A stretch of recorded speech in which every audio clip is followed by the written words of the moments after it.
What's up, world? Kong here, and in today's video, we're going to be discussing Season 3 of Modern Warfare. Seems like Activision is doing its best to keep things fresh this time around because a lot of change is coming. Only time will tell whether or not it's good change or not, but today we're going to be focusing on new multiplayer maps, update to Warzone squads, new weapons, and of course, the Battle Pass. So without further ado, let's get it! So the first new map is Talsic Backlot. It takes place in the middle of the Urzikstan desert, lies in an urban city with a major construction project taking place at its center. It says combat takes place from door to door as teams fight for control over the various overlooks and buildings. That's a quote straight from Activision themselves. This map reminds me a bit of Grozny Raid, with the way firefights break out depending on the game mode. Either the center or the two-story buildings on the side are really hot. Of the three maps, this was my least favorite. I'm not a huge fan of Grozny Raid and how the fights take place there, although if you love that map, this map is definitely going to be for you.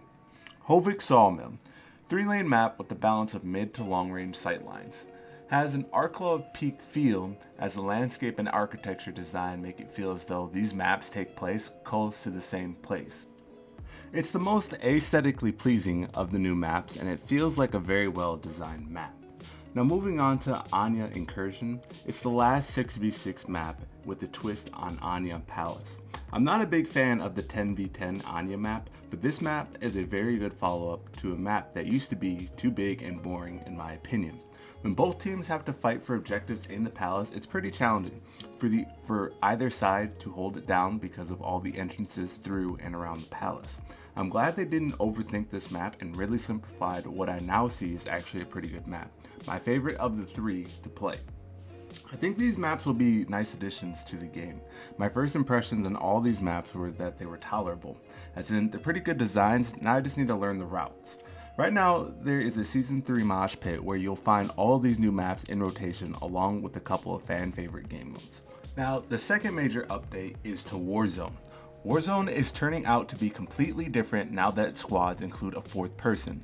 This may not sound like such a big change, but after playing a few games I realized that team fighting is way harder. Before it was feasible to go in as a duo and take on a squad of 3. You could surprise the first member and then 2v2 to finish the squad. Now, you can basically kiss duos goodbye in squad unless you are on a whole nother level. Even if you surprise a member of their squad, odds are they're coordinated enough to know where their partner got downed. To finish the team, you would obviously then have to take an unfavorable 3v2 to win the firefight, which in most cases is not going to end your way. You have to strategize differently if you want to play or attempt duo. Trio is now basically the new duo. It feels like you need at least 3 to stand a chance against other squads.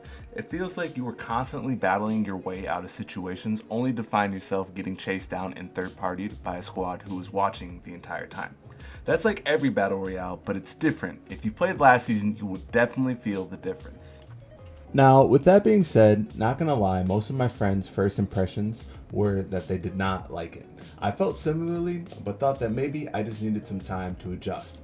It's still fun, but just a lot harder for sure. With the gulag mechanic, it feels like people are raining down constantly. Did I mention there's a whole new set of guns in rotation? Seems like Activision has decided to add different guns across the map, more variety of LMGs, SMGs, and snipers, this time around in all rarities.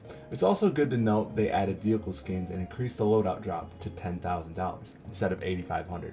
Keep your eyes peeled the next time you enter the Warzone. So there's 2 new weapons out in this new update, and that is the SKS and the Renetti. The SKS is a lightweight semi-auto carbine, and you can unlock this marksman rifle at level 31 of the Battle Pass. The Renetti is a well-rounded semi-auto pistol, 9mm. You can unlock this weapon at level 15 of the Battle Pass.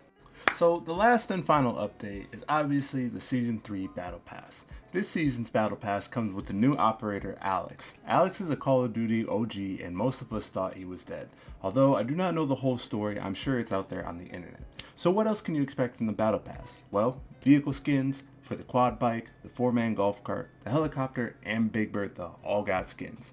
It'll be interesting to see how far this pans out and if they plan to add different vehicles at a later time. Aside from vehicle skins, upon purchase you can expect a couple of operator skins like this one for Jaeger, which is actually pretty dope. More weapon charms, timepieces, and sprays for the troll in all of us. And of course, some pretty cool blueprints for guns that you may or may not use. If you do level complete the battle pass, they give you a pretty sick SKS blueprint, which I'd be pretty happy to rock. Other than that, I'm pretty sure you can skim through this battle pass and see what's most appealing to you. And that's pretty much it. So what are you most excited for this season? New maps, new weapons, skins? Let me know in the comments below. Don't forget to subscribe to get the latest Call of Duty news and game guides, and be sure to leave a like if you thought this video was useful. I will see you all next time.